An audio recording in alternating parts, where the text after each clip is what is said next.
Bioremediation. The use of naturally occurring, genetically engineered microorganisms to reduce or degrade pollutants is called bioremediation. Bioremediation is less expensive and more sustainable than other remediations available. It is grouped into in situ bioremediation and ex situ bioremediation. Microorganisms involved in bioremediation.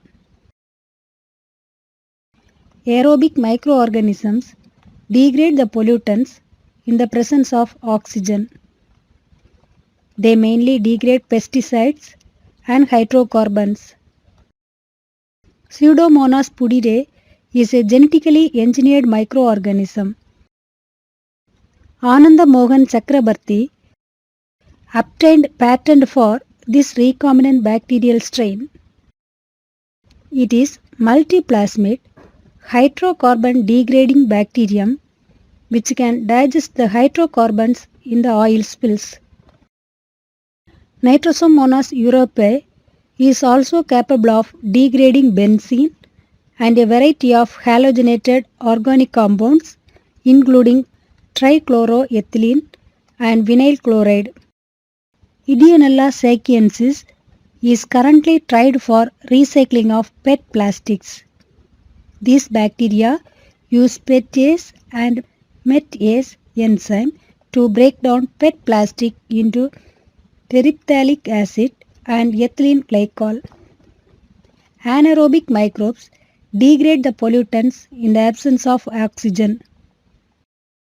Dichloromonas aromatica has the ability to degrade benzene anaerobically and to oxidize toluene and xylene. Phanerochaetae chrysosporium, an anaerobic fungus, exhibits strong potential for bioremediation of pesticides, polyaromatic hydrocarbons, dyes, trinitrotoluene, cyanides, carbon tetrachloride, etc. Dihalococcydis species are responsible for anaerobic bioremediation of toxic trichloroethane to non-toxic ethane. Pestalodeopsis microspora is a species of endophytic fungus capable of breaking down and digesting polyurethane. This makes the fungus a potential candidate for bioremediation projects involving large quantities of plastics.